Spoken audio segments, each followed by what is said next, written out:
So, hello and welcome to the Humane Mind Live. Anybody who's actually showing up. Uh, oh, that was a comment from you. Yeah, yeah, it should be a relatively quick. I'm hoping to get us, everything I wanted to talk about in less than 45 minutes, although we may go longer, but I can't go, can't go longer than that. And if the quality right now is not very good, I'm sorry, there's nothing I can do about that. My older roommates moved out and they took their router with them, so now I'm stuck on a crappy Wi-Fi connection.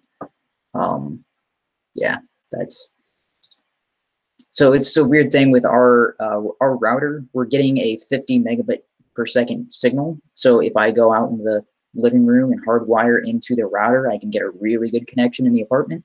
But the Wi-Fi is inside the same router setup, and the Wi-Fi I'm getting 2 megabits at most. I'm like, it's not the distance. It's just a really crappy Wi-Fi router, and and usually that's the case when it's a Wi-Fi router with the actual cable modem in the same unit. Usually one of them suffers a lot, and in this case, it's definitely the Wi-Fi there. So it's been a very interesting week. I don't know if you've been following any of this. So the Mueller report was finally finalized. The actual full report hasn't been released, and some people are saying it should remain sealed. Other people are saying, oh, we need the full thing, and until we have the full thing, we won't know for sure. But there was a summary release that said, yeah, there's nothing. That's what we've been saying for years. Yeah, nothing. There's nothing there. There's no collusion. We can't prove anything. Investigated this for 2 years. There's nothing wrong. Nothing we can prove. And so they did, the Attorney General did say this didn't exonerate Trump, but that's because you can't exonerate someone for something that there's no way to prove a negative. You can't. If somebody didn't collude, you can't prove that they didn't collude. That's logically, and you can't do this. The way I took that is, had he actually colluded, they found evidence. They would have found it, yeah. Act this on and say, yeah, it looks like you were trying to prevent the proper investigation of this. So well, that's the thing is people are saying that, oh, but he obstructed justice. You can't obstruct justice if there is no crime. Obstructing justice means that you prevented them from finding a crime, and they found the crime, and now you can be held. But if you're saying, hey, don't search my stuff, and the cop is like, no, we're definitely searching your stuff, you're hiding something, you're guilty, and he goes and searches your stuff, but you were like, dude, don't search my stuff, and he goes and does it anyway and doesn't find anything, you didn't obstruct justice by telling him not to search your stuff. And actually, depending on how the situation, you could actually that might be a violation of your rights if he insisted on searching your stuff without any actual probable cause, and that could mean his badge or possibly some court cases. The city police has happened before where the cop says, oh yeah, there's definitely something in your trunk, you're hiding drugs in your car somewhere, and do a full car search without the person's permission, without any kind of actual warrant. If they have reasonable cause, but that's iffy. That's that's not concrete. Concrete reason that can backfire. And it has backfired on cops before, and that's kind of what people are saying right now. They're like, yeah, this entire investigation, the report, what it actually, the summary at least, dossier, which was and that was actually obtained illegally. So, but what it confirmed is that the entire investigation was built on the lie of that dossier, and because it confirmed that there was no evidence of collusion, despite them insisting repeatedly for years that there was collusion and they had enough evidence to open an investigation. Just to have nothing come out at the end means that they didn't have any actual proof and they were just investigating on the hopes of finding something. Because had they found anything whatsoever, they would have been some kind of, there would have been something, a little slap on the wrist, anything. But they didn't find anything. They don't have anything to hold against anybody. And here's the other stupid part about all of this. This is not the FBI's responsibility, because the FBI falls under the executive branch. This is absolute insanity on this. This is precisely why the Constitution has, in effect, ways of dealing with the presidency that are in the realm of Congress and outside of the executive branch. This is the entire impeachment process. Mueller said he couldn't exonerate him as far as interference or obstruction of justice is simply because McCabe and Comey were fired, but they were also deemed incompetent and possibly part of a deep state that didn't care who got elected. They were going to do their own thing. Yeah. So, I mean, this is why those types of investigations don't occur in the FBI. You don't put that responsibility on an organization who has an allegiance to the guy being investigated or has to follow his orders. This is entirely stupid. The Democrats are retarded. Are investigating the CEO. The CEO can just say, look, I think you're doing a poor job. We've got a track record of you getting reprimanded and this and that. You're fired. Your investigation's done. Yeah. That's entirely why, like, if you actually, I don't know if you've read Brett Kavanaugh, when Brett Kavanaugh was like, oh, look, he's saying that you shouldn't be able to use the FBI against a sitting president. And it's like, yeah, his entire argument is 100% correct, because he's not saying don't investigate the president. He's saying there are mechanisms in place for Congress. This is all part of the impeachment process. If the president is corrupt, is violating the law, is abusing the citizenship, is abusing his power, the process, they can open up councils. They can have their own independent investigations that are independent of the FBI and the CIA, because both the FBI and CIA are supposed to report to the president. The other thing is, had the FBI found something, had they like, oh, he was definitely colluding with Russia, Trump, what he can do, pardon himself. That is a presidential power, the ability to pardon even himself. He cannot pardon an impeachment from Congress. He can pardon any kind of charges levied against him by the executive branch. It's like absolutely idiotic. This entire everything. Well, I mean, also people asking for the full report. The summary is basically the answer. Yeah. The summary, there's no further indictments, nothing. The indictments that came out of it were for completely unrelated charges. Mueller and who's the guy that was reading the summary? I can't remember his last name. Barr.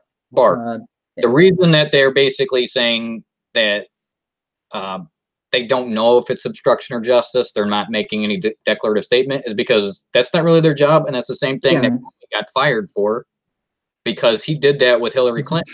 There's a broad example right there before election where he actually made a statement and said, yeah, we see no reason to move forward with prosecution.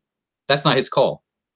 He overstepped his bounds, so they were in line. That's why they said they're not going to say whether it's prosecutable or not. They're not making a determination.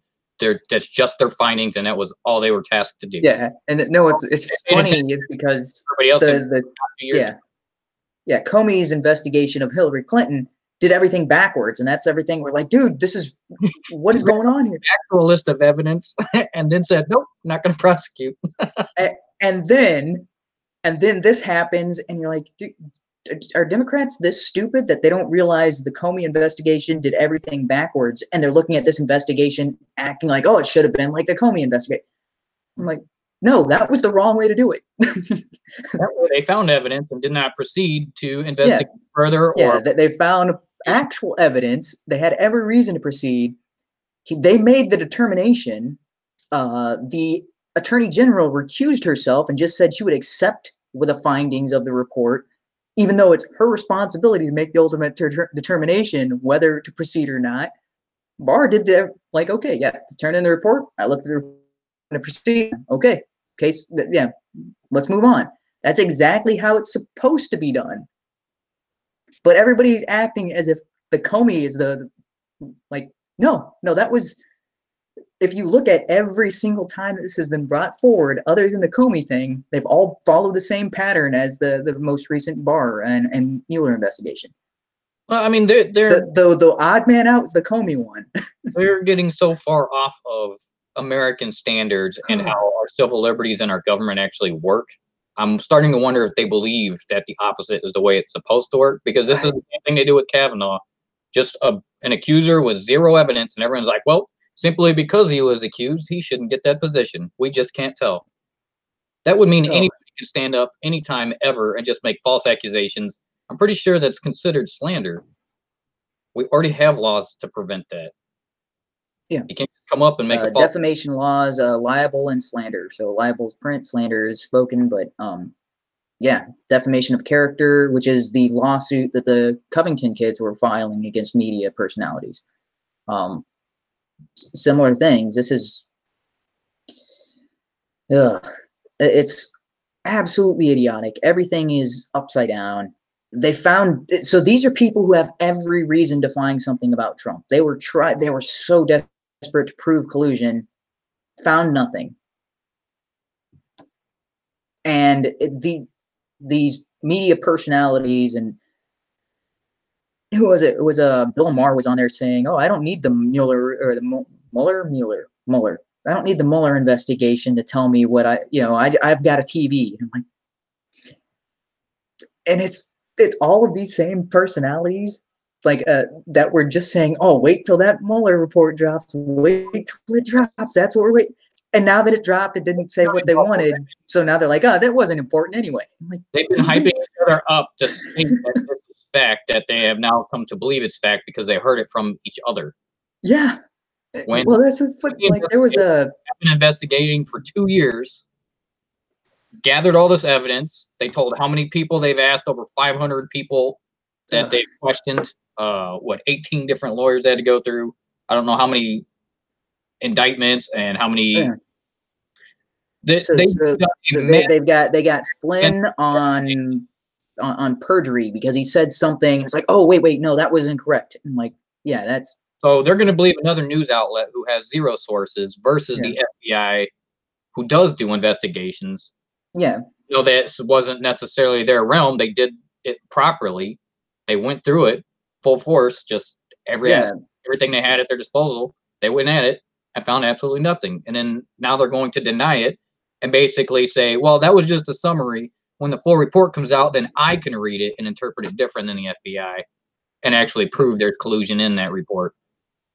What are they expecting? The only thing the report's waiting on is to redact personal information that should not be public, like finances and property addresses and whatnot. But and then they're gonna, that redacted information would prove something. I'm like, where specific individuals live and put their name. It basically be doxing everybody involved if they released all that type of info.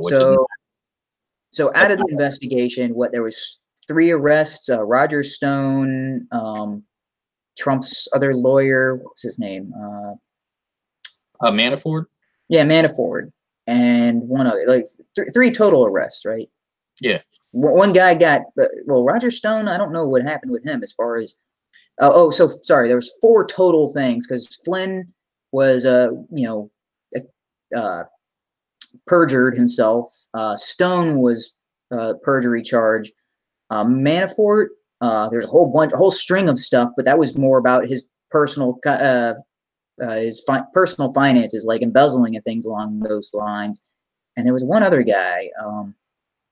Was it Scaramucci? Somebody related to it was like a Trump lawyer or something on his campaign, but it was some inconsequential thing. It completely unrelated to the initial charges, which the initial charges were all about collusion. So all of those had nothing to do with collusion. Those were secondary offenses. Well, the Manafort thing was just because he's a corrupt kind of a-hole who had been secretly recording conversations with is that Manafort or was that a different guy? Right, because that was Manafort, right?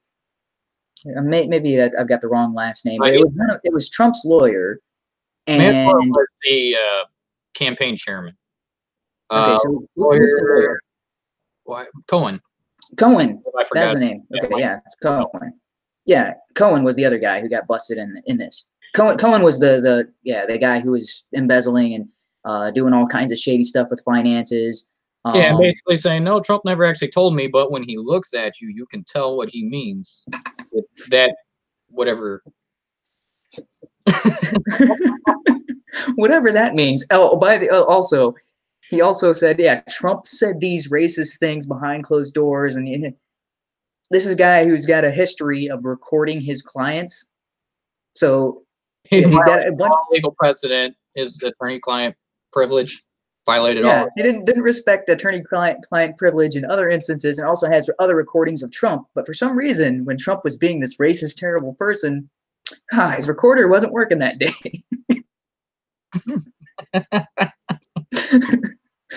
But he can claim that that's what happened all he wants. So bad. Everybody knows Trump's not the greatest guy. He's already on his third wife. He's had a couple of affairs. Not the greatest. But he's not the only one, nor is he the only president.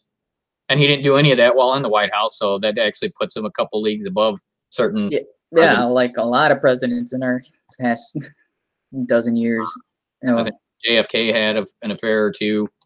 Oh yeah, like all the time in the White House. Even LBJ and LBJ. So this is something before he ever got elected. This is something everyone's already known. Things have happened. Yeah. But as far as his campaign, he ran it as a clean campaign, and that's it. The Russia stuff, who knows if this was even the first time Russia's tried anything, and I doubt it. They just like to. They don't like us. They just meddle. Well, okay, yeah. So this is a point I've brought up before because this is somebody pointed this out. So Russia has 150 million people and has smaller GDP than Texas. Less than half of our population, and a smaller GDP than one of our states. Texas is not the richest state in the union. You're looking at California as well, aside from the bankruptcy thing, I think. But as far as GDP, California wins. California has like more GDP than most other countries combined. Yeah, but you're talking about like Texas alone has more GDP than Russia. How are they strong enough, or how did they manipulate our entire election? If the thing is, if doesn't make any sense whatsoever. Points that they were saying Russia was involved in was bots and posting ads and stuff on Facebook to try and persuade people. Yeah. What was the media doing? Did any of them state anything positive about Trump? It was all pro Bernie until he got burned by the DNC, and then it was straight Hillary. Are they meddling in our affairs? They did practically the same thing, if not worse, than what Russia was bothering with. And we don't even know if it was Russian government or just Russian hackers, because it seems to be a lot of just rogue hacker groups over there. They got as far as all of that goes, that's allowable. There's nothing. If people fall for stupid tactics, oh well. Because there could just as easily be an American company that goes around and creates a bunch of ads. What do you think? That's entirely what advertising is. You're just presenting a message. You're presenting it to a broad group, hoping that they accept the message. If they accept the message, that's on them. So you can't mind control someone with bot networks. You can't mind put all this information out there so people we're brainwashing people. That's not how reality works. People see something that they don't. Over a comment or an ad versus something coming out of a news anchor's mouth. Bro, people will have a lot more. People will give a lot more credibility to a journalist or somebody on CNN or MSNBC. Yeah, because of their past reputation. Some random egg on Twitter. Okay. So I mean, it ultimately boils down to last election was just a giant circus. We had the two worst candidates anybody had ever seen running for president.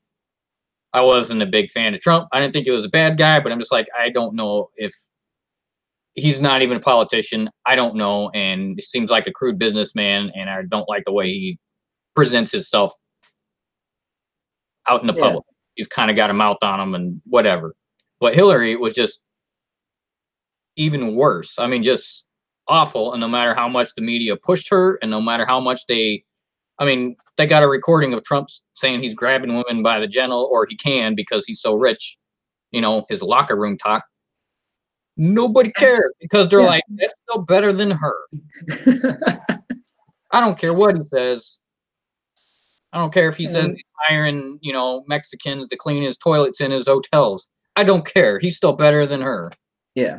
I don't know if he actually said that, but I know a lot of people were stating that back before. That's why they're saying he's racist. But it was still the better option, the less worse of the two. Fortunately, he was like a dark horse. He's trying to do his job. So we got pretty lucky there. So they just don't understand how someone like Trump would have beaten their candidate, and they have been butthurt for the last 3 years, and they haven't figured it out. They sabotaged themselves. They shot themselves in the foot, and they're looking around to see who did it. Yeah. Okay, so I do have something in the comments here. So the BTK, yeah, I guess that is the same BTK. FBI is supposed to investigate, write a 302, and send it to the relevant AG. Investigate, write, submit. The FBI doesn't assign guilt. Yeah, the FBI doesn't. But as far as the impeachment process, the FBI is not supposed to be involved in that process. As far as for the president, if my understanding is correct on this, because the impeachment process, their investigation is not under the authority of the president. They may use FBI personnel, but when they do those types of investigations, those personnel are separated from the similar to the Inspector General and Internal Affairs with police officers. They're still in the same organization, but they're an entirely separate branch just to avoid that collusion and avoid that manipulation from their higher ups, which are under the authority of the president. If you're investigating the president, you don't want the president to have a say in how that investigation goes. That's so, yeah.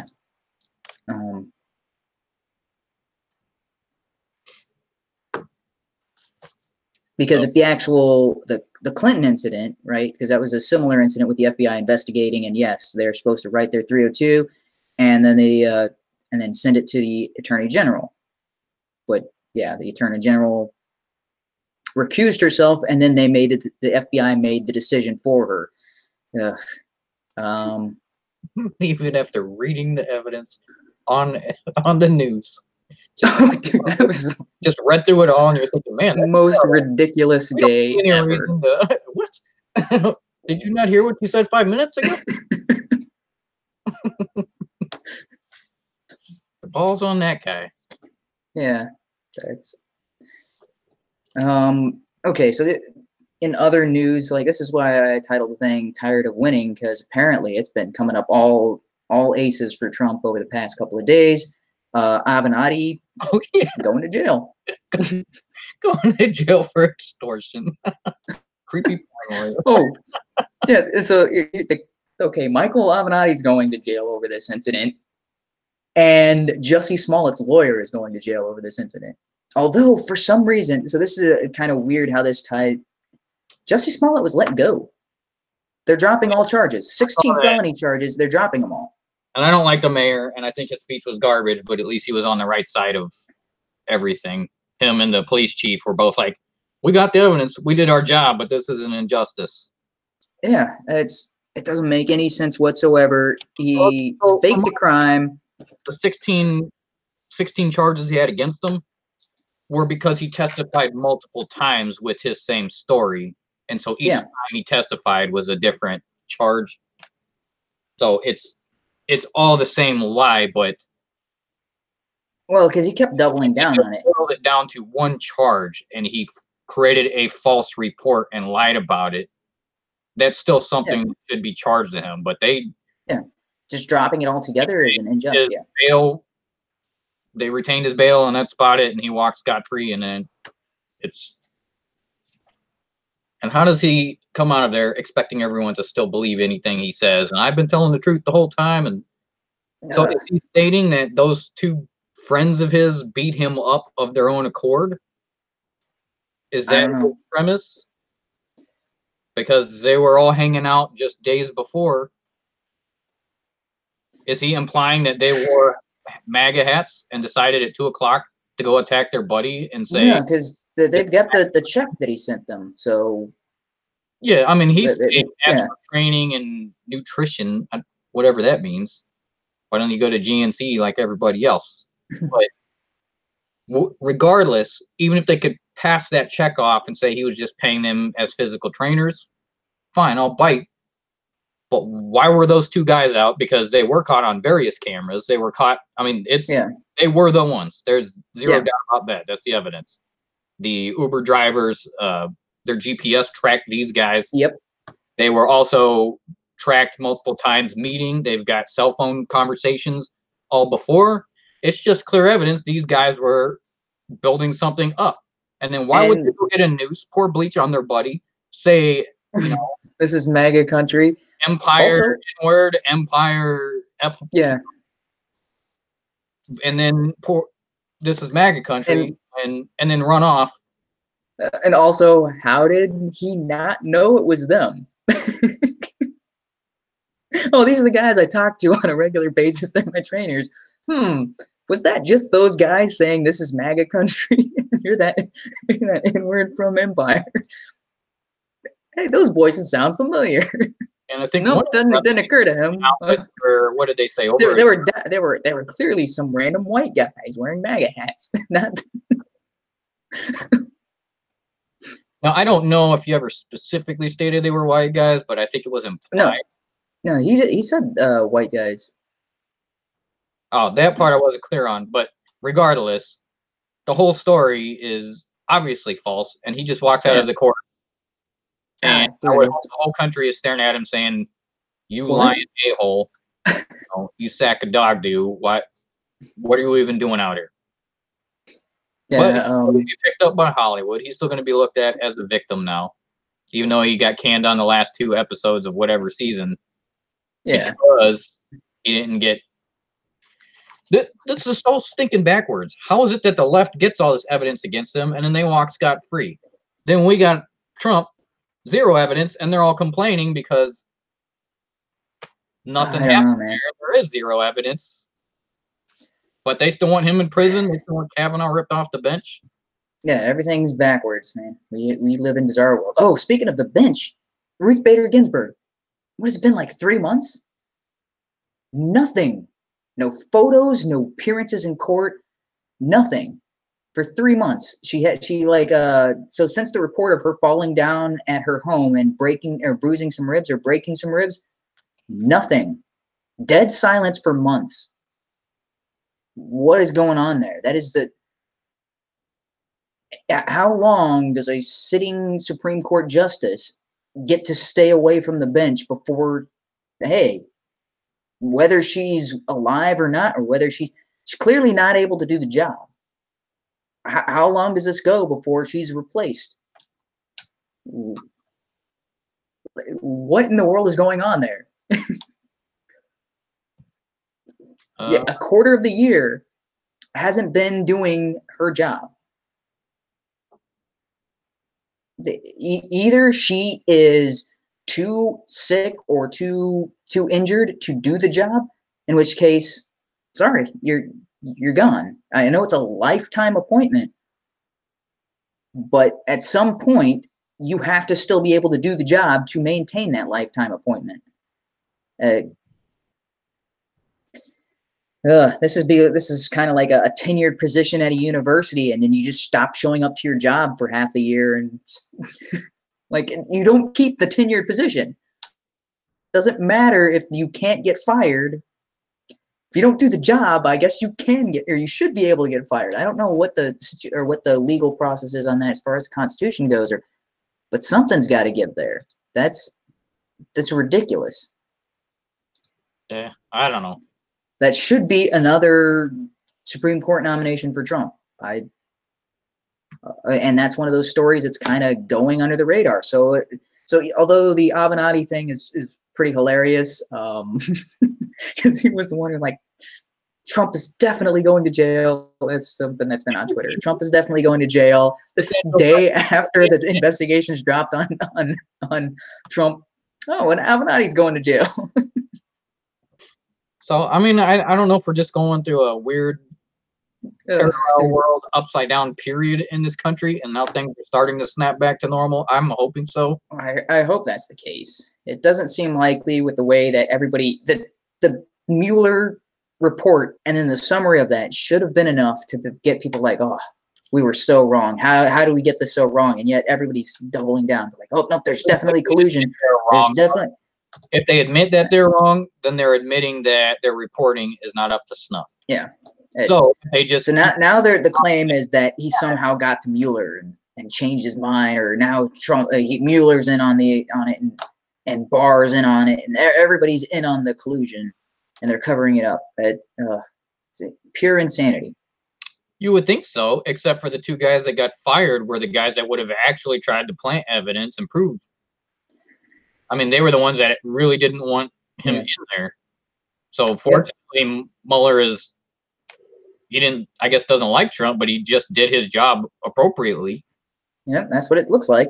So two adversaries he would have had, he fired.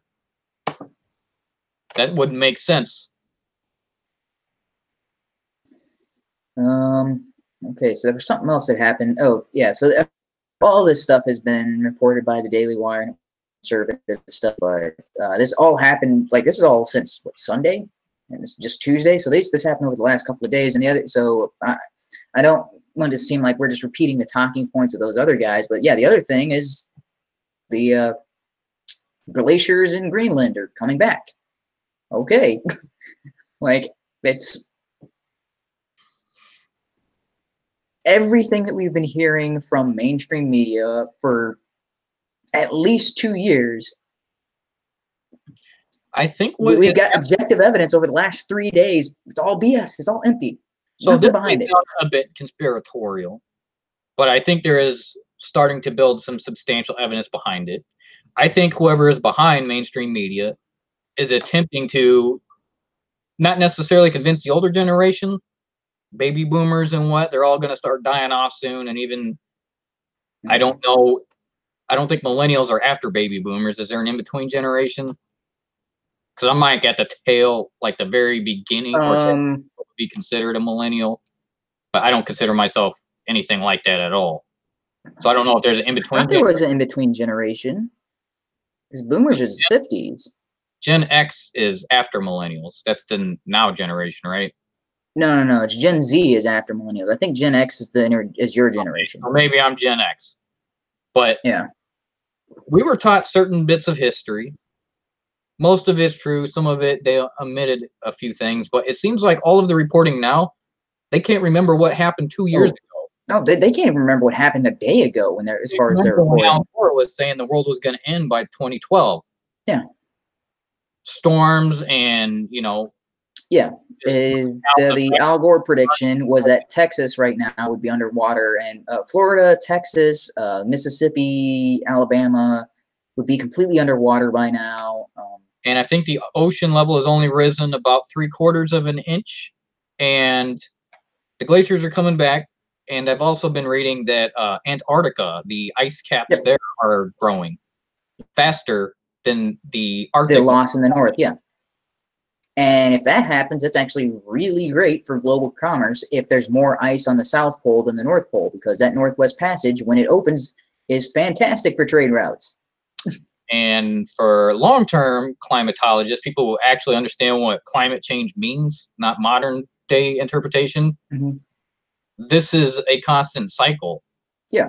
The Northern Passage has opened up before, and then it freezes over. It's some long-term cycle, and we may actually be heading towards slightly cooler temperatures. Maybe not in our lifetime, maybe another 100, 150 years or something. But yeah. The word climate change now is just simply modern commerce is affecting our our atmosphere and warming everything up, and it's going to cause storms and disasters. And there's actually little to no proof of humans' interference with long-term climate at all. These are simply theories, and the more they model it out, nothing happens. I was watching one climatologist, and he said that there's, what, 30-something different climate models the UN is using, and the only accurate one that's been able to predict so far is the Russian one. The one that predicts very little warming overall. Yeah, it basically says nothing's going to happen even in the next 50 years. Nothing. And they have been almost spot on since they built that model, at least a decade or two ago. I don't know when because they're not using the crazy feedback loops and all this nonsense. It's like CO2 is so powerful. It's well, if you don't include water vapor, it counts for 30% of the grid. I'm like, well, I think they were also water vapor is 70%. So if you don't include 70%, that was supposed to be over Australia and Antarctica, turns out that naturally just happens. Yeah. It had nothing to do with us, and it's already closing up. It's going to open up somewhere else, and then that'll close up. The atmosphere just shifts. That is part of climate change, actual real climate change. It has nothing to do with us.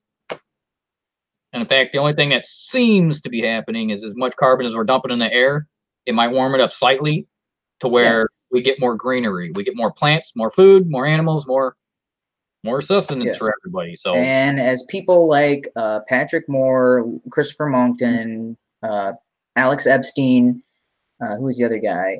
But yeah, these that Nobel Prize guy from what was that called? Sorry, I can't draw a blank on the name, but all of these people who are being called climate deniers, they've been saying for decades, the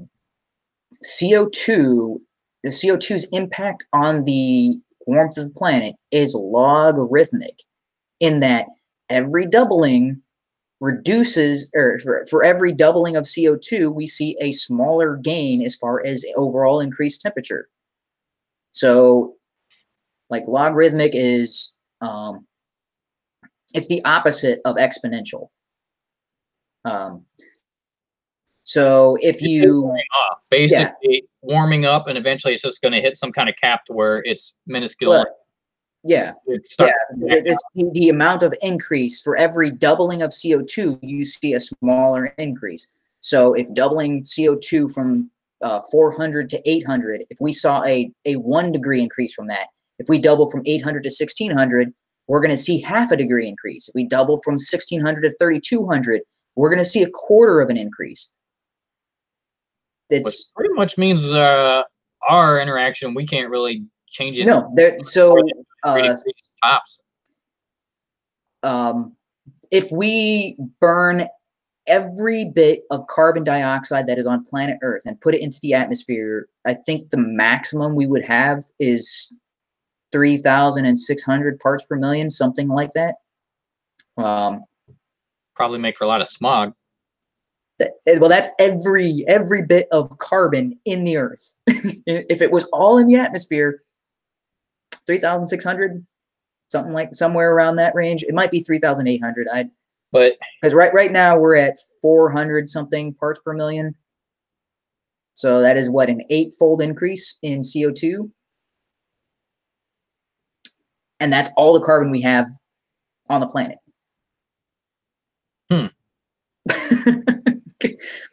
And if we manage to do that, based on the logarithmic nature of CO2's impact on global temperatures, I think we would see at most 3 degrees Celsius. if every bit of carbon managed to find its way into the atmosphere. It's ridiculous once you start thinking about it and you draw these things out to the logical conclusion, as the climate deniers or whatever have been doing for years. They're like, yeah, this is ridiculous. The climate alarmist people talk about this as if it's an end of the world. We've only got 12 years towards the thing. Yeah, you know how many millennials really believe that we are close to the end of the world? They have been indoctrinated. This has now gone towards almost like I don't know if you call it an anti-religion, another religion, like an environment. A lot of people, like I said, a lot of those names that I mentioned of people who have been fighting against this for It's the new religion of scientism. But it's not even science. Yeah, I don't even know if I'd consider it pseudoscience. It's kind of anti-science. No. It's going against what actual science would dictate. Yeah. I mean, they've got to have some seriously strong beliefs that they think the Earth's going to be destroyed in 12 years, unless we get hit by a massive meteor. Yeah, something like that. Okay.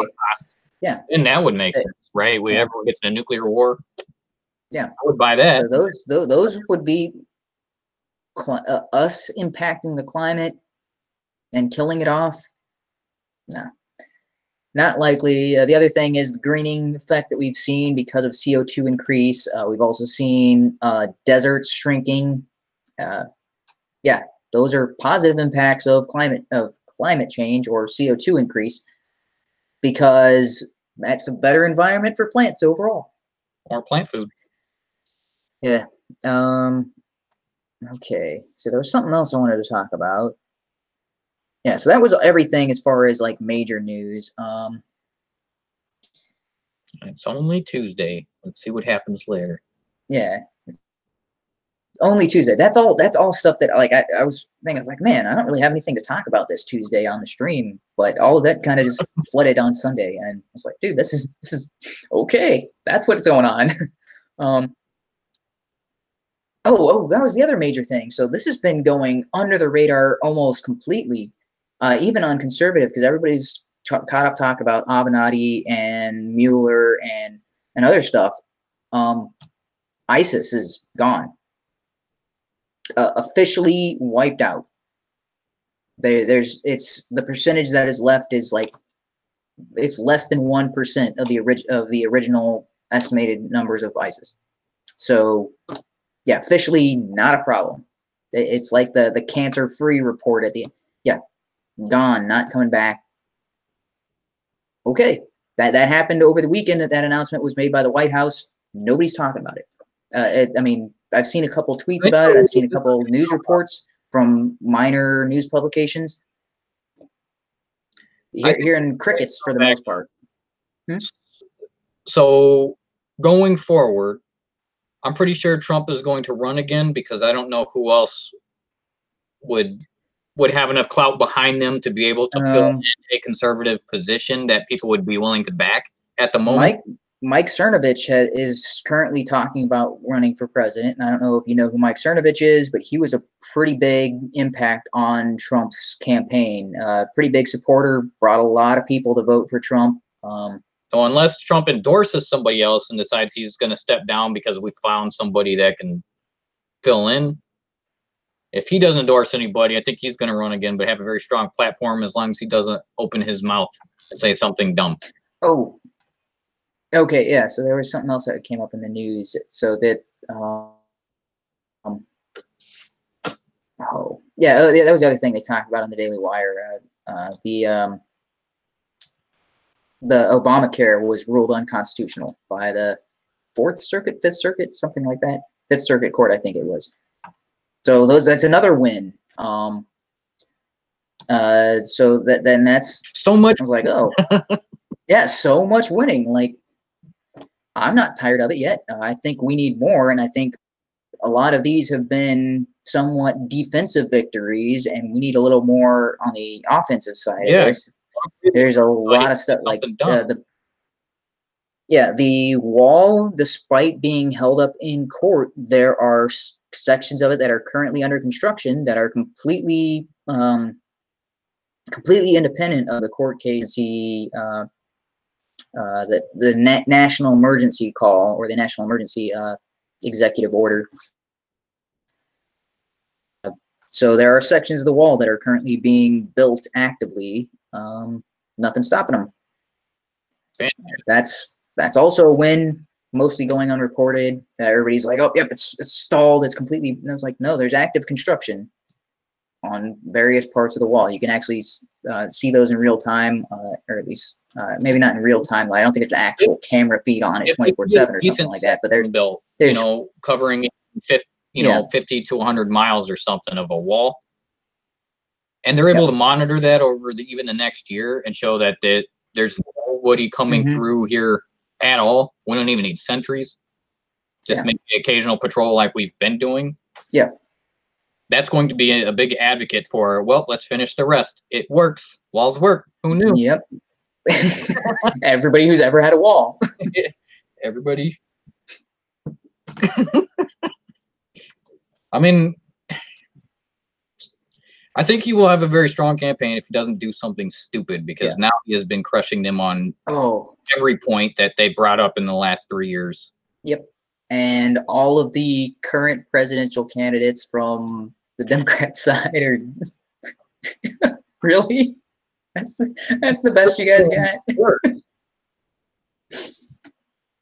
I mean, man, I don't know if Beto's going to try to run. I heard some people saying he may be picked as a vice president just because. By the way, Beto has ties to Justice Democrats. I kind of explains a lot. Yeah. Who was talking about his Obama arms? They were showing video. Somebody, they said he's trying to take acting cues from Obama because Obama was a charismatic guy. So, and that's why he's doing wacky, waveable, inflatable tube man arms. He's trying to be more emphatic about his speeches, and why every time he's talking, he hops up on a table or a counter, or he's standing on something. I don't know if he's figuring it out himself or he's being coached to try and do that.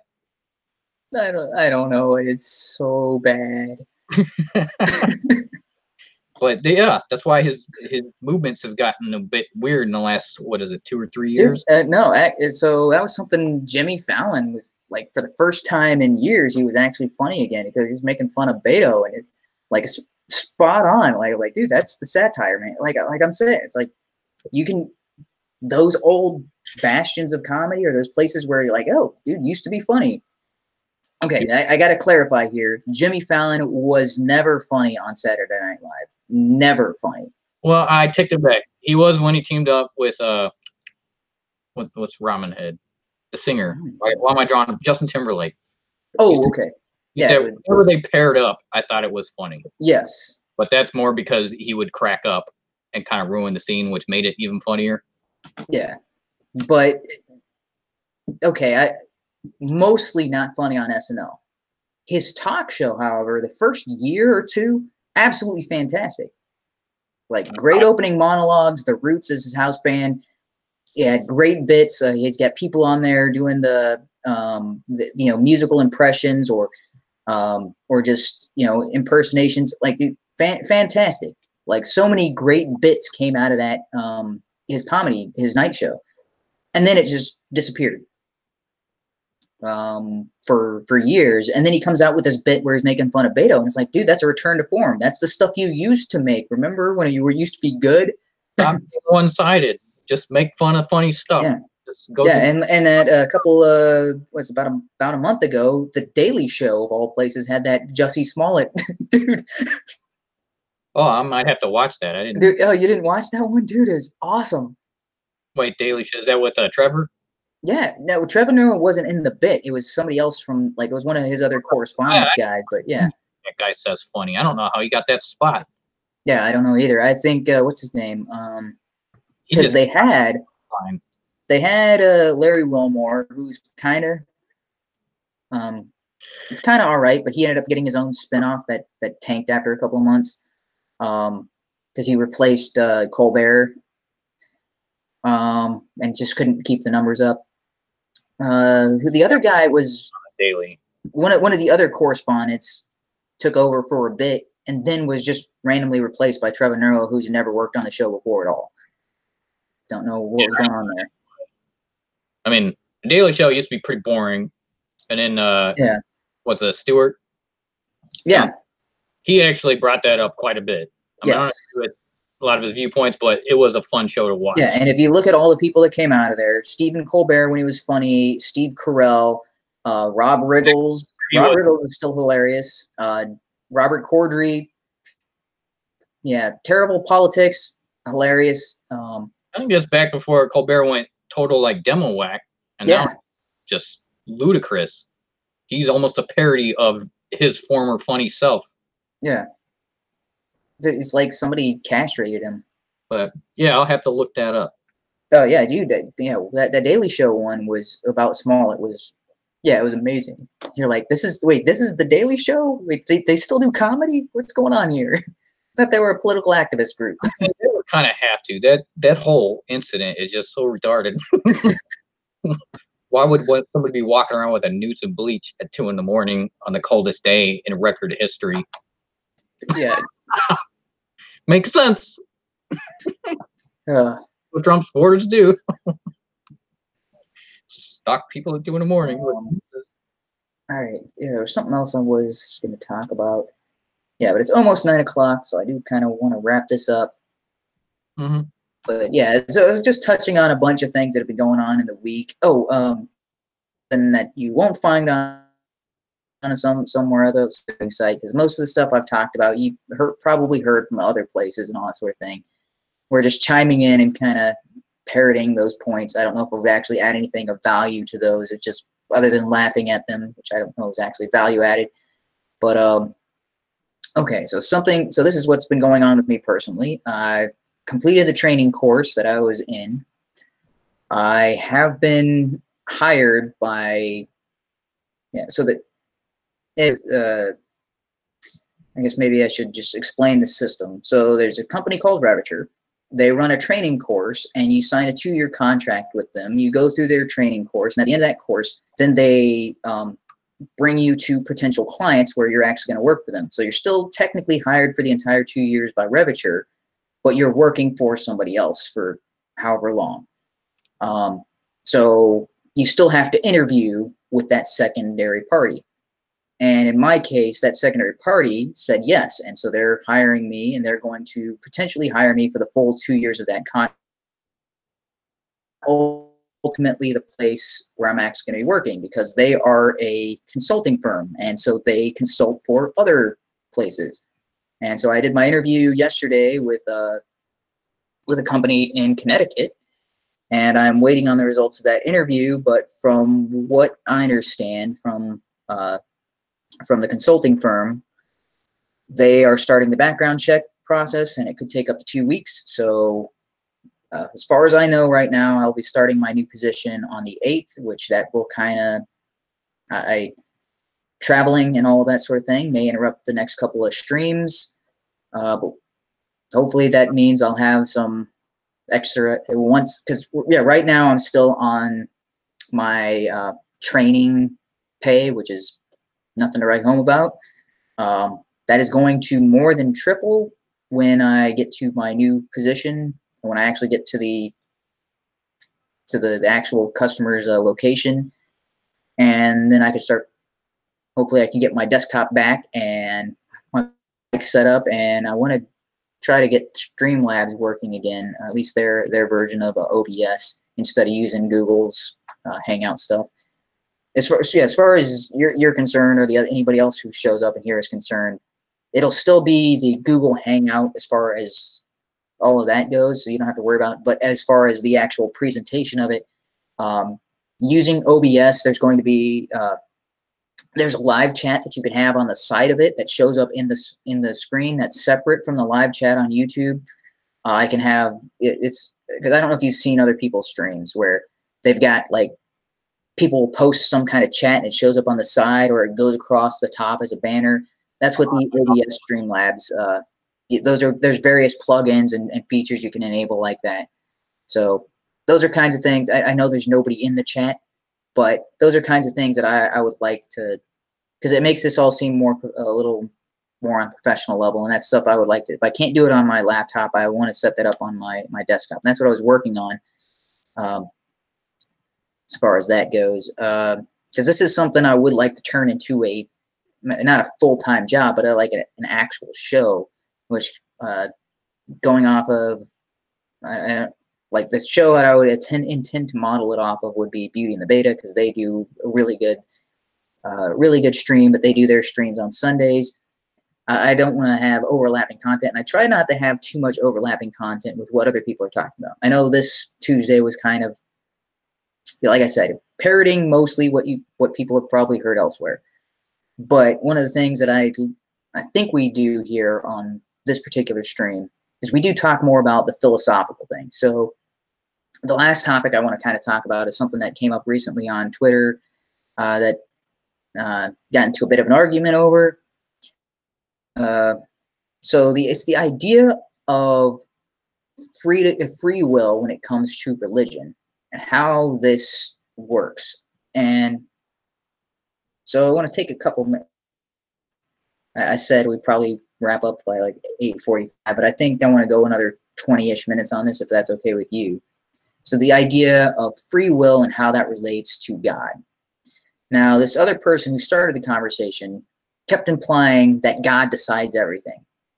That if somebody is a good person or is a good person, that's because God willed them to be a good person. That doesn't make any sense whatsoever.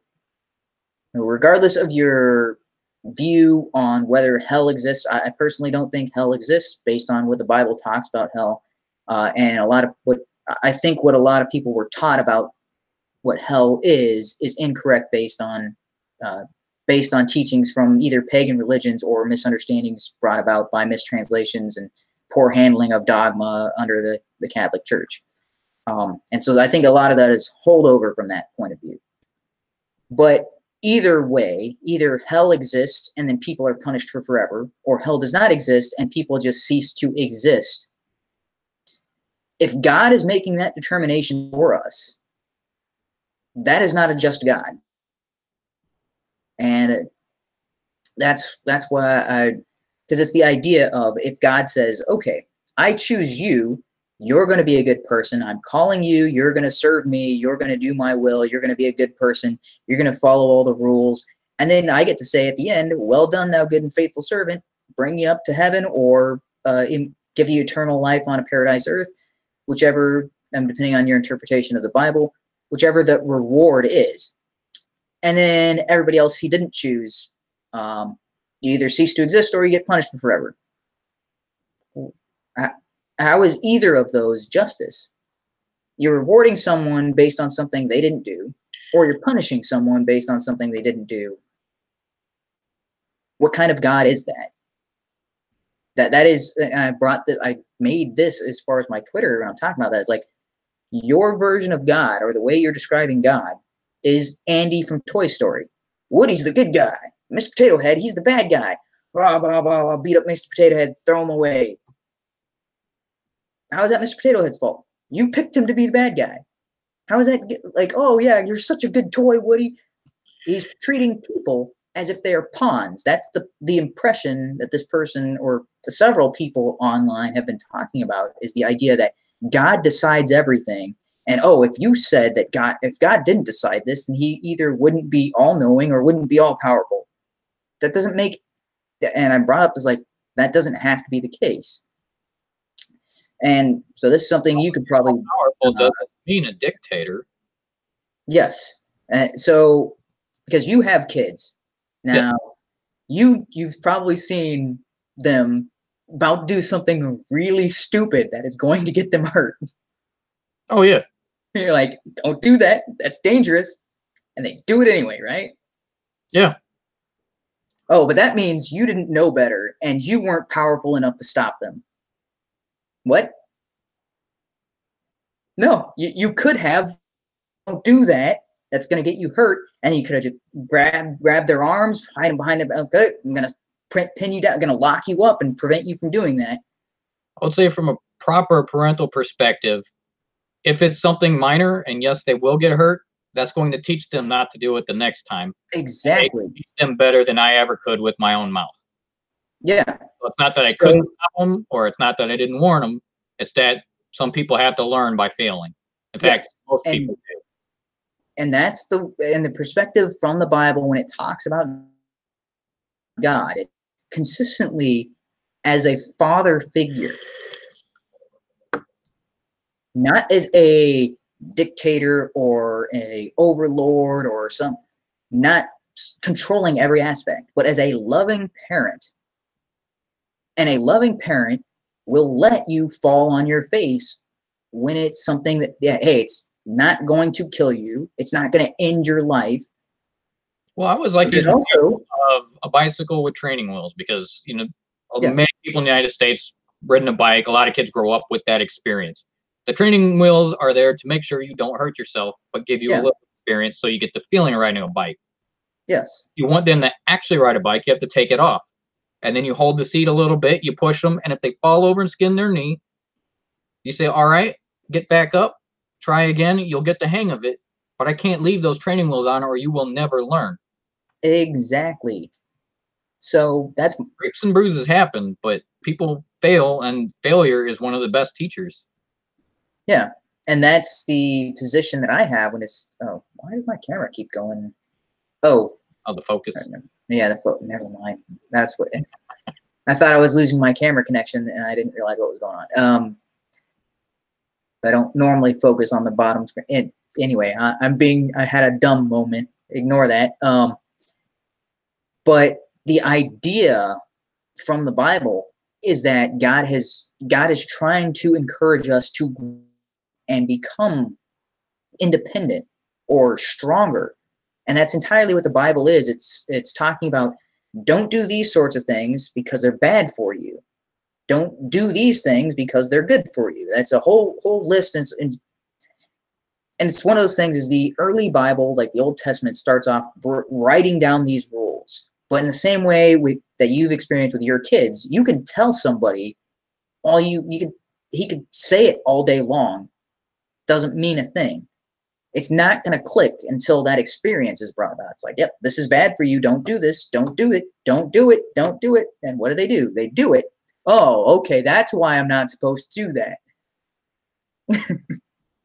Well, it also instills more wisdom in the authority figure. So when you're that properly instructs your kid and says, don't do this, you're going to get hurt, and then they do it and get hurt, they understand not to do that again, and they also understand you had the foresight to tell them.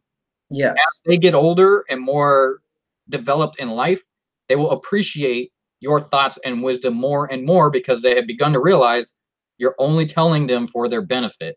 As a young child, they just don't get it. It's more carnal driven. They're whatever they want to do right then, they're just going to do it. Yeah. And if you look at humanity as a whole, as if it's one child, like it's the humanity as a species has been developing in the same way that a child would develop, at least when it comes to the explanation given in the Bible. It's like, yes, there's the instruction up front. Then it's like, okay, now you've got a trial and error, letting humanity or the Jews or whatever continually fall down, get back up, fall down, get back up, try again, fall down, get back up, try again. Continually doing that. And then once they got to a certain point, it's like, okay, now I'm sending Jesus, gonna make this a new covenant with you. He's going to sacrifice himself. And again, I'm not going to go into the full theological of why this is necessary, but from that point forward, that was the point where those training wheels came off. The entire Old Testament up to just riding a bike with training wheels. Jesus was taking those training wheels off. And it's like, yeah, you've hurt yourself, you've gotten injured, whatever, but that was round one. That was the first. Now we're taking the training wheels off. You're on your own. But you no longer have those training wheels of the law of Moses to keep you in place. Now you've got your free choice of doing what is right, or crashing and failing onto you, and you're no longer. It's not as restrictive, because of those training wheels, while they do help you avoid falling over, they limit what you can do on a bike. You take the training wheels off, now it's more responsibility on the person riding, but it's less stable, but you to do things. Like, there's no way a BMX rider could do any of the things that they do if they still had training wheels on those bikes. Yeah. But yeah, there's a whole lot more freedom, but there's the responsibility. Like, okay, you're required to keep this up by yourself. Now imagine if God was the parent that all of these people insist that he must be. Forget the training wheels.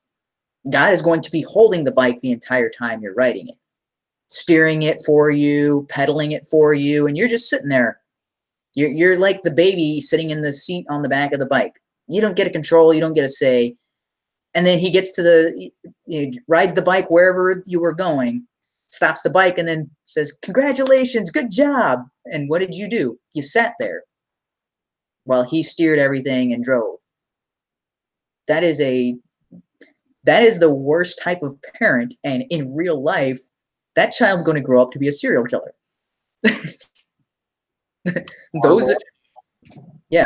The kids who are raised in that protective environment where the parent never lets them do anything on their own, they go crazy. Yeah,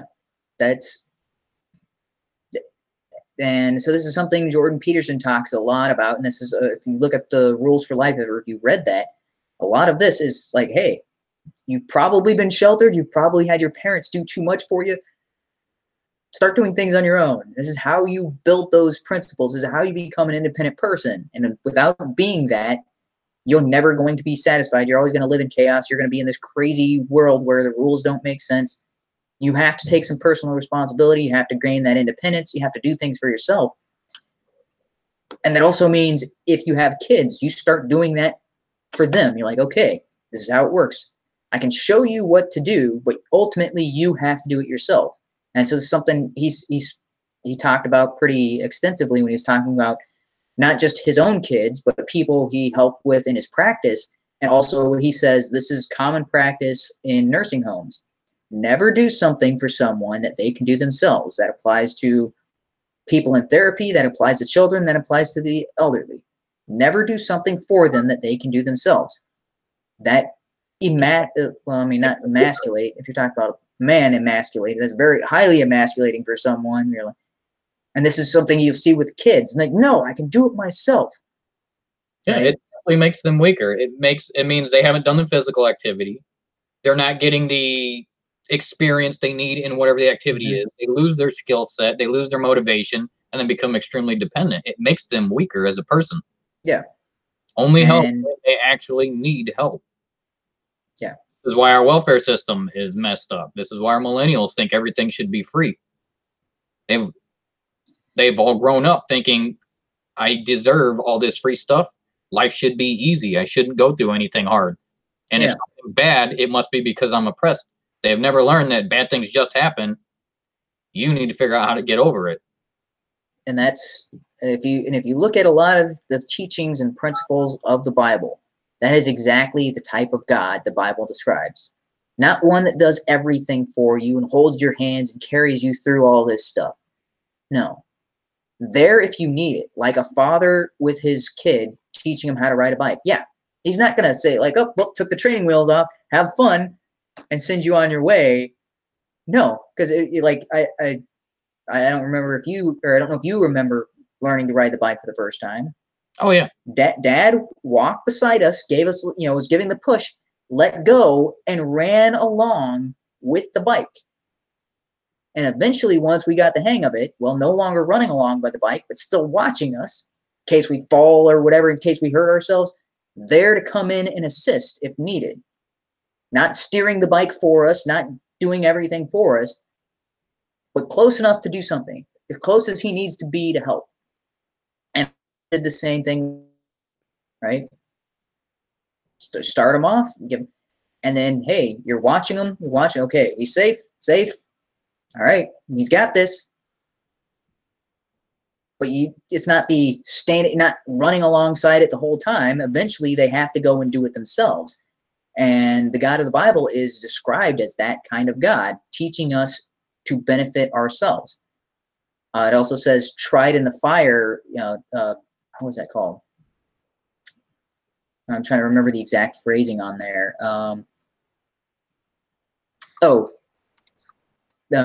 Tried in the fire, something about purification. I'm trying to remember the exact wording on that.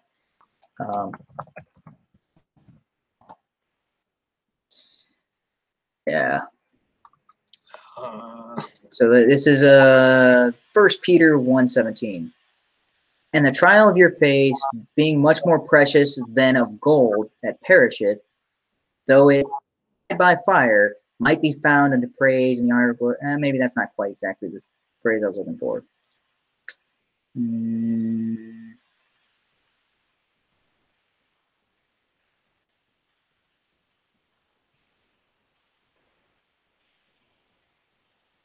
I mean, that's pretty. Oh, here we go. This is what I'm looking for. This is Corinthians 3.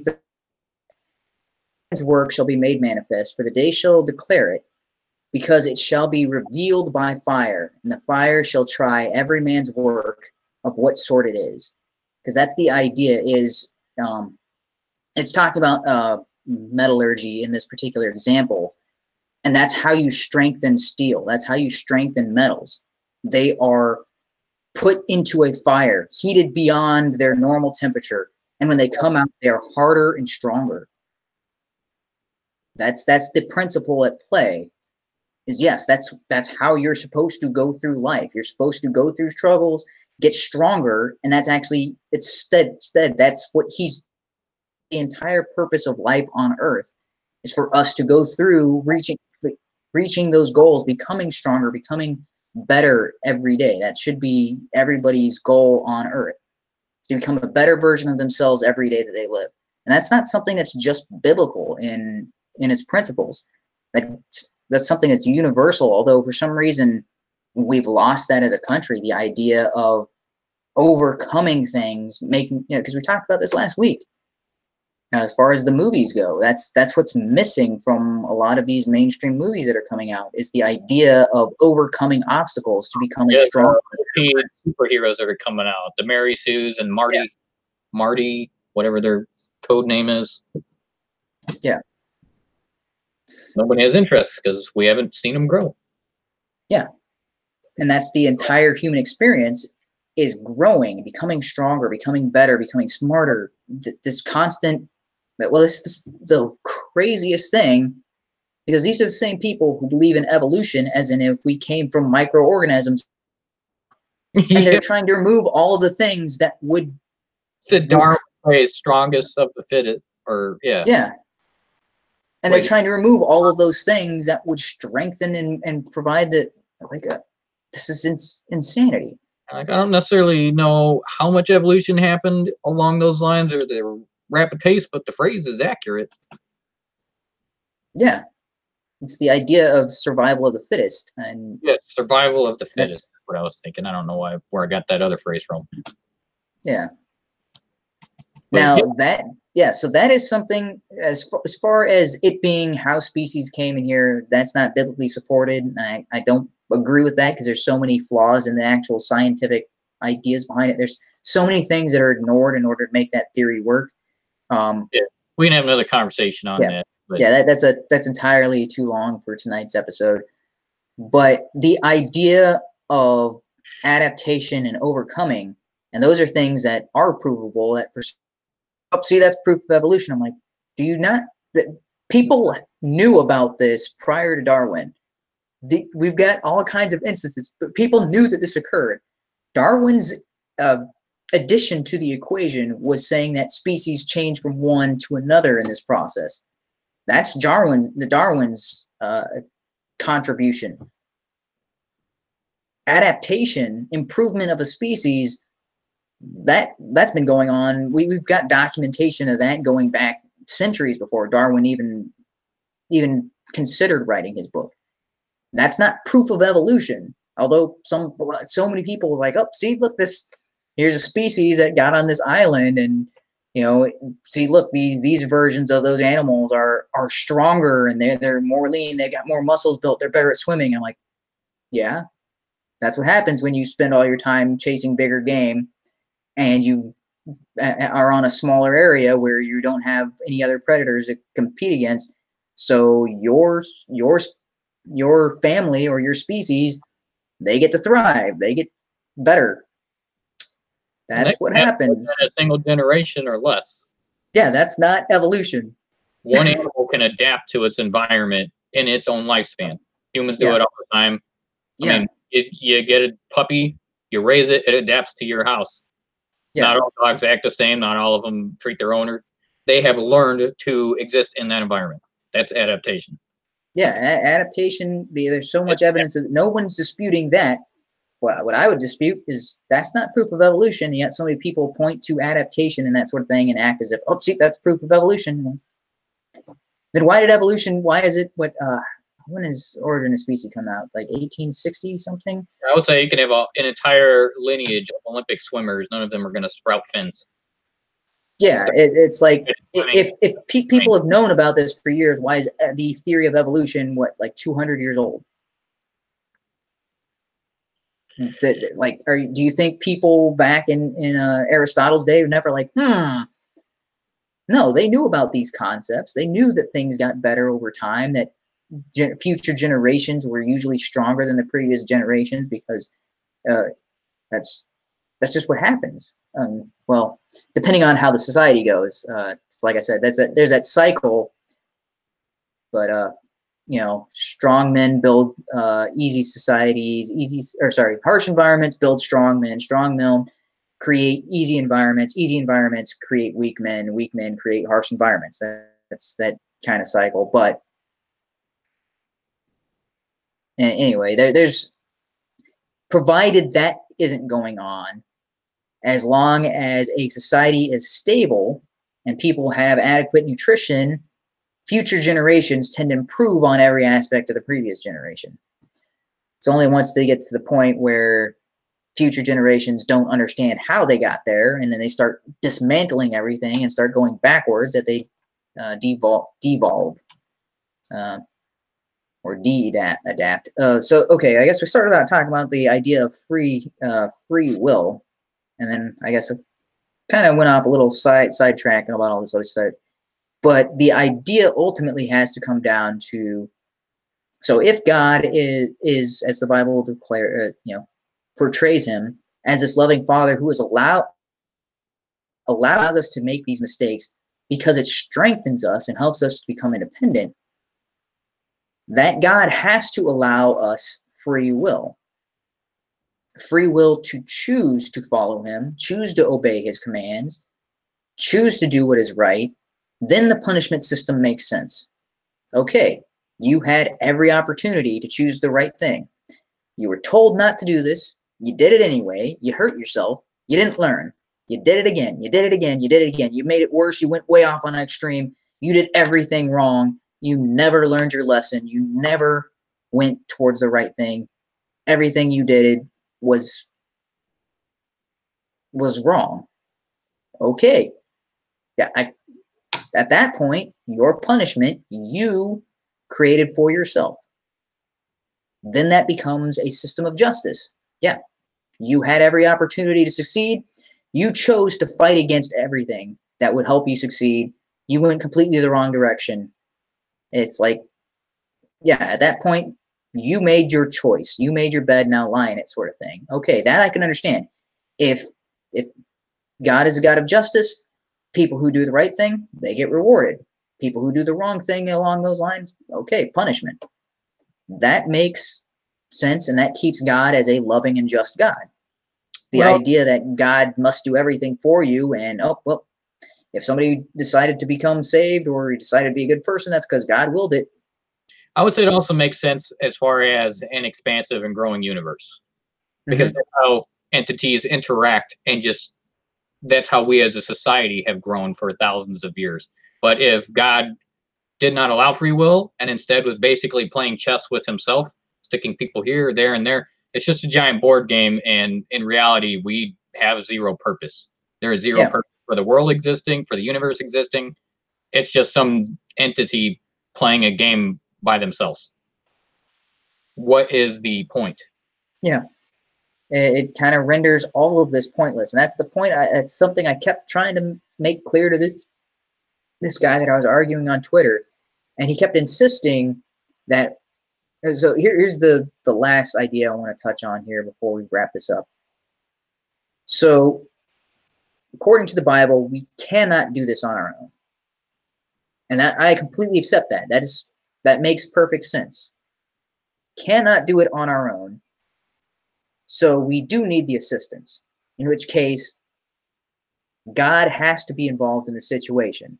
If we could do it on our own, we wouldn't need God at all. We'd be so independent that there is, okay, bye God, have fun. that's, again, that seems to defeat and contradict the Bible. So the guy I was arguing with was a Christian, I should say. Somebody who believes in the Bible, believes in God. So this is not somebody, I wasn't debating an atheist on the idea of free will. This is somebody else, yeah. This is somebody who believes in God, but somebody who thinks that God dictates whether people are saved or not. And I'm like, that doesn't make any sense. Yes, God has to be involved. But God extends his hands, extends the offer and says, hey, if you want to succeed, this is how you do it. Follow me, do what I'm doing, the example I've set up before you, do the example that Jesus made. Yeah, that's how you do this. And he says, I am there to help you, right? I'll never, what's that called? Come to me, forsake you. Yeah, never leave you or forsake you. Come to me, all you who are heavy.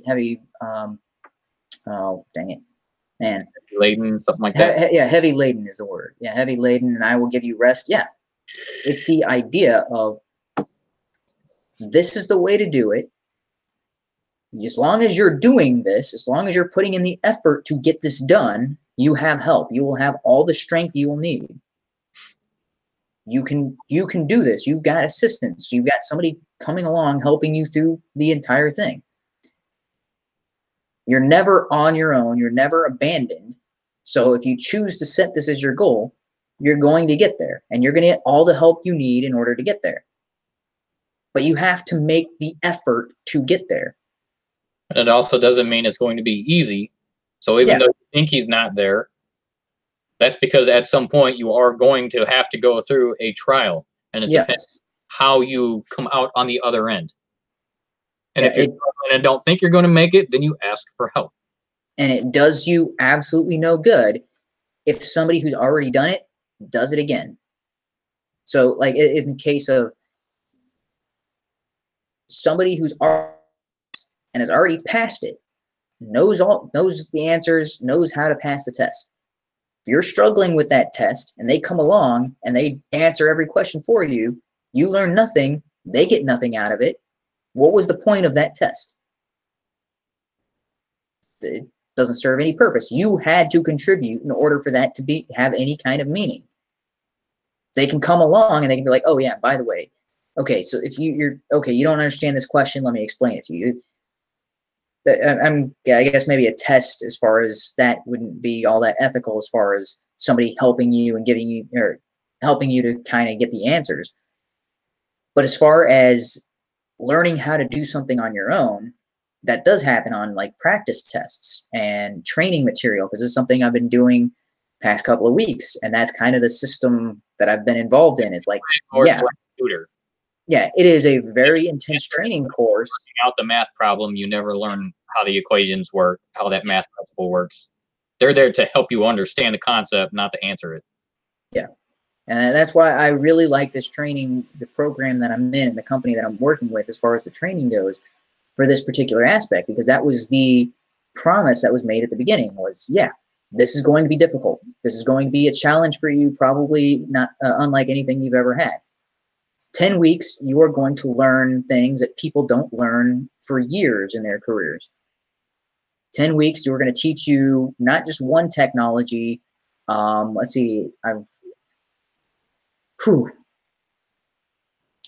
Java, JavaScript, TypeScript, Angular, Tomcat, Dynatrace, Perfmon, JMeter, JVM.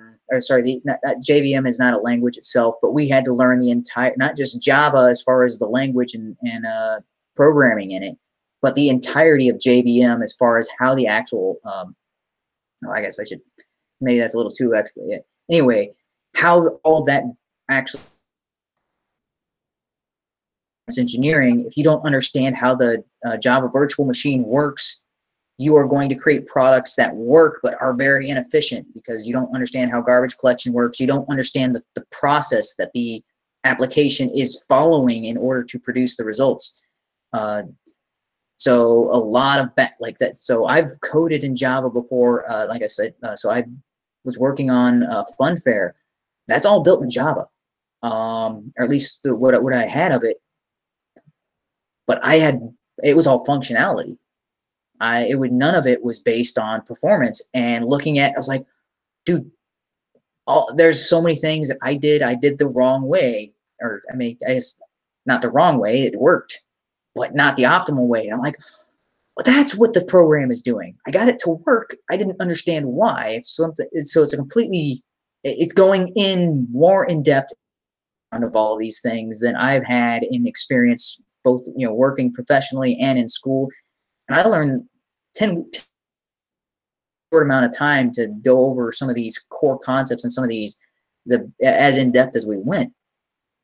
Yeah, Load Runner. What was the another application we ended up working? So trying to list off all the technologies we've gone over in a very short amount of time. And Perfmon is a plugin for JMeter. What's the other thing? We also did Maven, Jenkins. What else we work on? Oh, all of the Amazon Web Services, like complete building complete applications using all of the platform as a service, software as a service, infrastructure as a service. Learning those technology. I mean, that's all stuff I'd never dealt with prior to this, as far as building cloud computing applications and all sorts of stuff. We had to set an entire environment using all these technologies, all in a pipeline that automatically built itself. Yeah, crazy cool stuff. And the promise at the beginning is this is going to be intense. This is a lot of stuff packed in a very short amount of time. You can do it, and it's going to take a lot of work on your part. But we are there every step of the way because it's in our best interest that you succeed. And it's in your best interest that you succeed. We're giving you all the material you need. We're giving you all the assistance you're going to need, helping you every step of the way. Constant material, the ability to interact with instructors, ability to, yeah. Everything that we needed in order to complete this was given to us. But we had to do the work ourselves. It's not, they didn't sit there and code everything for us and like, oh, holding your hand the entire time. It's like they showed us one example. They would help us through that one example. It's like, okay, now try it on your own. Take all that you just learned and apply it on your own in a testing environment. You can still ask your instructor for help, but they're going to be a lot less hands-on this time. And then eventually you're taking the actual test and you're like, okay, now you're doing everything yourself. And it's building on that continually, building on those concepts. Okay, you've got to add on to it. Let's add on to that. Keep building, keep growing. That's what, yeah, that's what makes it's. Well, I kind of lost my where I was going with that. I had a, but related to philosophy and religion, you mean, or is related to the job? Because I think that's I completely lost my train of thought. Went down too many tangents there. I forgot what I was originally my original purpose of going through all of that. But it's so trying to merge all of these kinds of ideas, because yeah, this embodies philosophy, religion, and just overall life. Is yes, it's constantly. Oh, okay. It was the idea of help in order to get you to where you need to be, but not so much help that you can't do it on your own. That's the fine balance of life. And the people who controls everything, they don't understand that. They are missing that as it's enough help to get you to where you need to be, but not so much help where you can't do it, or where you're not participating, you're not growing, you're not gaining anything out of it. That's my view of God, and that seems to, like, from everything I can tell, that corresponds exactly with how the Bible describes him. And anybody who tells you that you don't have free will and everything is predetermined, I don't know what Bible they're reading or how they're getting to those conclusions, because that everything's predetermined. There's no point in instruction. Yeah. There's no reason for a Bible. There's no reason for religion. Oh, that's the other thing. Yeah. We are just puppets. Do what you want, and that's what you were supposed to have done because you were moved to do so. Yeah. And that's that'll be my final thought on this, because that is something that I brought up in that conversation. I was like, okay, you're telling me that people can only be saved because God calls them to be saved and chooses them to be people who are good people, then why do we need a Bible? Because all that instruction is telling people, okay, you want to be saved, this is how you get there. That's meaningless to someone who hasn't been called by God, according to you. And it's also meaningless to somebody who's already been called, because they're chosen, they're given everything they need to be a good person. How do you know who you're even supposed to go introduce the Bible to or sit down and discuss it with? What if you're talking with somebody that is not supposed to be saved? Yeah. It was already predetermined.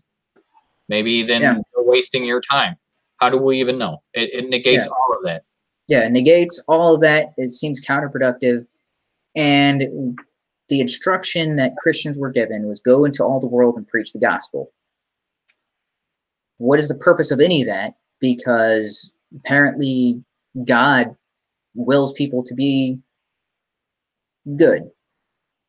And he controls everybody who, he's complete control of everybody who comes to be a good person. It's like, what is the point of people going out and preaching the gospel? Because it's like, well, God can be like, okay, I pick you, you're now good. Pick you, you're now good. I pick you, you're now good. I pick you, you're now good. What's the point of missionary work? What's the point of spreading the gospel? It seems like a whole bunch of busy work. Good. Yeah. So I think the more appropriate interpretation of the Bible is God, and this is it, spreads the message. It's like, okay, this is the message is being spread to everybody. They get a choice on whether they choose to accept it or not. They choose to accept it. They become a good person. They start following if you love me, keep my commandments.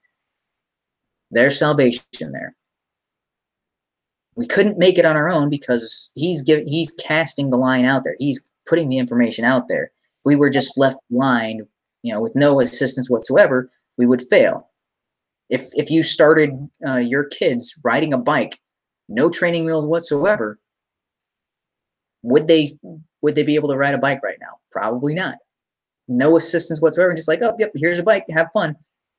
The odds of them picking it up and going with it, pretty slim. Maybe that's not a good example, but giving somebody a complex task with no sort of instruction and expecting them to complete it, not likely. But giving them the building blocks, the step-by-step instructions, guiding them and assisting them, and that's how that happens. But it does require choice on their part to be an active participant in that. So it's a two-way relationship in that. I would say you had 2 or 3 streams over Stefan Monalou's idea to, outside of religion or outside of the concept of God, state objective morals. Yes. Say that this just can be proven. Now, if we look at the rest of the universe, God sets everything. I mean, everything seems to have patterns. We've got molecular structures that are all consistent, mathematical principles, physics.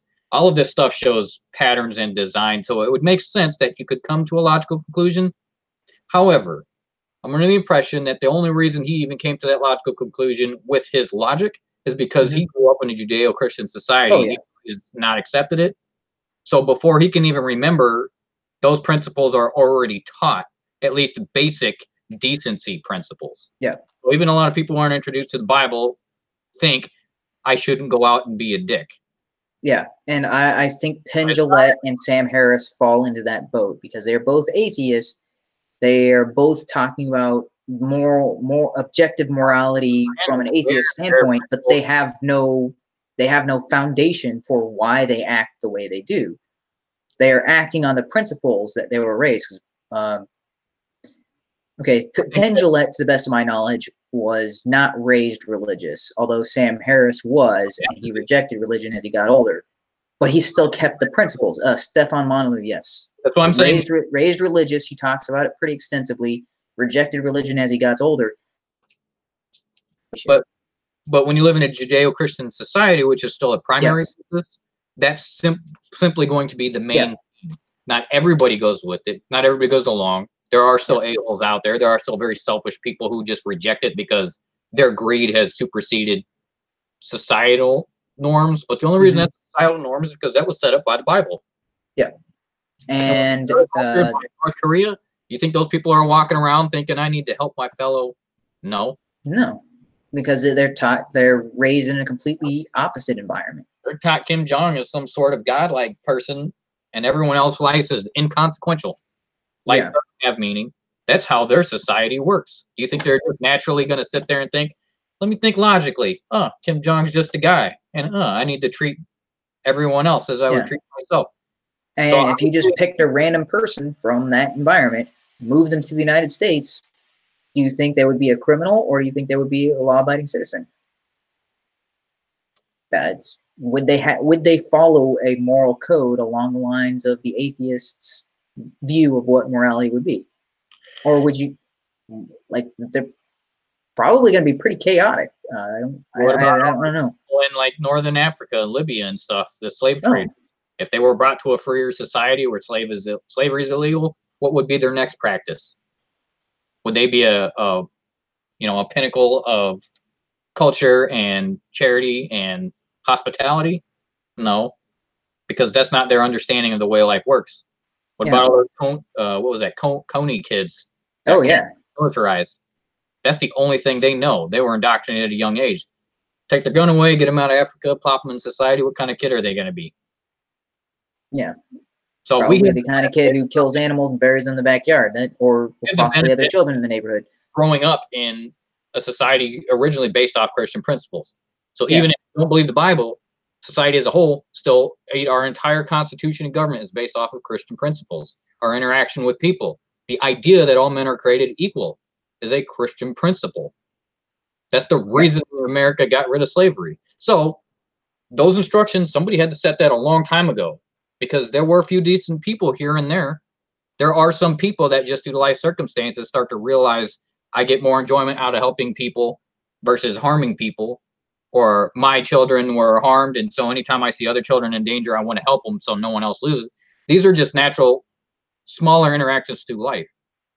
But you can see society as a whole, and the only reason we have Western culture, period, is when Jesus was here, passed along his ideals and values, that built early Christianity, and then once that was printed out and spread through the printing press, that idea just exploded over all of Europe and then cascaded over here to America, cascaded to Latin America. It covers a large portion of the earth now, and those are the greatest societies, the ones based off these biblical principles. Their technology, their culture just skyrocketed. Their cohesiveness. And it seems the only adversaries we have are ones that go against biblical teaching. That's what causes wars. That's what causes confrontations. Yeah, and it's funny thing is, oh man, I said a last thought, I said my last thought on this like 10 minutes ago, but you just brought up something, is like, because when it comes to wars, people often talk about the Crusades. I'm like, I think you guys are ignoring another religion that was involved in the Crusades. Takes two to tango, right? Like, okay, Christians are blamed for the Crusades. Islam never blamed for the Crusades. I would consider that kind of a three-part triangle. Yeah. Christians, then there was the manipulative aspect of religion, or the Holy Roman Empire, which was trying to build its political grasp. That's somewhat different than just plain Christianity. They were, that's a manipulative branch of it. They wanted dictatorial power, basically. They wanted to have say so. That's why they were the ones to anoint the kings. And then you had the Muslims, which were invading, had already invaded Spain, were invading all of the northern Mediterranean lands over in Europe. So it wasn't just one. They're not sitting there. Although one side gets blamed, and it's not the Catholic Church, and it's not Islam. It's Christians, everyday Christians who are following and trying to be good people. Those are the bad guys. What? Those are the only bad guys. And anytime you mention them, they're All right. Well, I think we've covered. So hopefully anybody watching this, and let me check the comments real fast, because we did have at least one person in here. Oh, that was the other thing I wanted to talk about, but we'll maybe talk about that a little more in depth. familiar with, the EU did pass this Article 11 and 13, so it's official. The internet is censored over in the UK. Man, the US better keep their eyes open and say, yeah, watch how quickly they fall. Yeah, it's going to be a pretty rapid decline.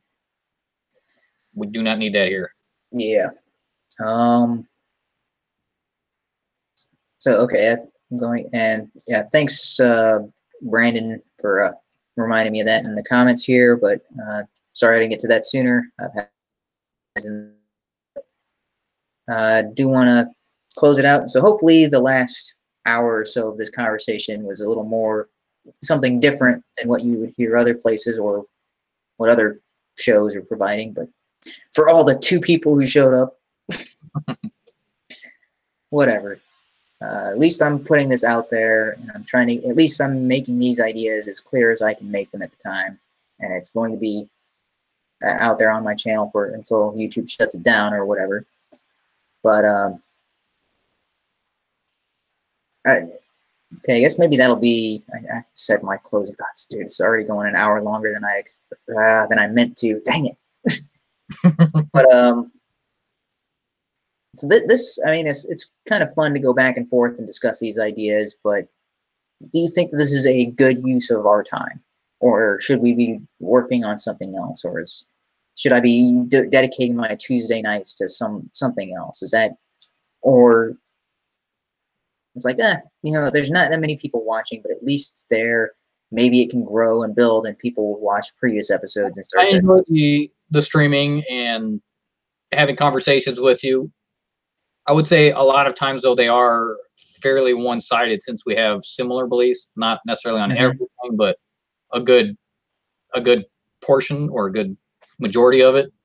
So if there are any specific topics, if we can try and get anybody else that would like to participate in a debate. Yeah, I think I've burned too many bridges.